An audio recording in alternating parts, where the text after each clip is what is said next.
নমস্কার। আগামী ৮ই ডিসেম্বর শিলিগুড়িতে ওয়েস্ট বেঙ্গল মিডিয়া ফোরামের নর্থ বেঙ্গল জোনের সম্মেলনের কিছুদিন পরেই আগামী ২২শে ডিসেম্বর শান্তিনিকেতনে রাঢ় বাংলা জোনের বৈঠক বা সম্মেলন অনুষ্ঠিত হবে।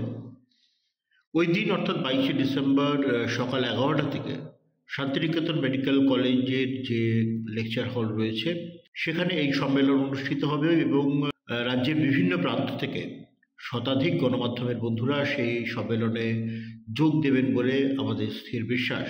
ওয়েস্ট বেঙ্গল মিডিয়া ফোরামের মূল যে ভাবনা সেটা হচ্ছে যে ইতিবাচক ও উন্নয়নমূলক সংবাদ পরিবেশন করে রাজ্যে একটি শিল্পবান্ধব পরিবেশ গড়ে তোলা এবং এক্ষেত্রে সমস্ত গণমাধ্যম, বিশেষ করে ডিজিটাল প্ল্যাটফর্মের যে সমস্ত সাংবাদিকরা রয়েছেন তাদেরকে একত্রিত করে এই কাজে একটা উল্লেখযোগ্য ভূমিকা গ্রহণ করা যাতে সম্ভব হয় সেদিকে ওয়েস্ট বেঙ্গল মিডিয়া ফোরাম সচেষ্ট।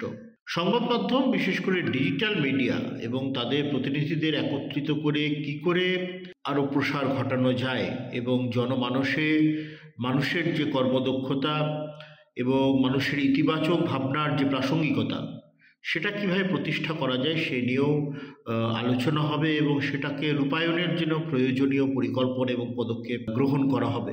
ডিজিটাল মাধ্যমের প্ল্যাটফর্মকে আরও দ্রুত প্রসার ঘটানো এবং ইতিবাচক উন্নয়নমূলক সংবাদ পরিবেশনের মাধ্যমে একটা শিল্পবান্ধব পরিবেশ গড়ে তোলা, এটা কিন্তু ওয়েস্ট বেঙ্গল মিডিয়া ফোরামের একটা অন্যতম মূল লক্ষ্য। এবং ইতিমধ্যেই ওয়েস্ট বেঙ্গল মিডিয়া ফোরাম তাদের 5টি জোন গঠন করেছেন। নর্থ বেঙ্গল জোনের মিটিং আগামী 8 তারিখ হচ্ছে, তারপর রাঢ় বাংলা জোনের মিটিং আগামী 22 তারিখ অনুষ্ঠিত হচ্ছে।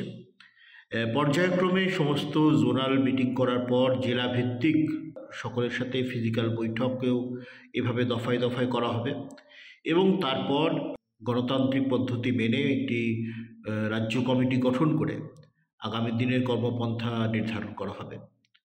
তাই সমস্ত সুবুদ্ধি সম্পন্ন মানুষ যারা বিভিন্ন গণমাধ্যমের সঙ্গে যুক্ত রয়েছেন তাদেরকে এখানে যুক্ত হওয়ার জন্য আহ্বান জানাই। পাশাপাশি আপনাদের যে সমস্ত পরিচিত জন রয়েছেন যারা বিভিন্নভাবে ডিজিটাল মিডিয়া বা অন্যান্য গণমাধ্যমের সঙ্গে যুক্ত রয়েছেন তাদেরকেও এখানে যুক্ত করার প্রচেষ্টা গ্রহণের জন্য আপনাদের আহ্বান জানাই।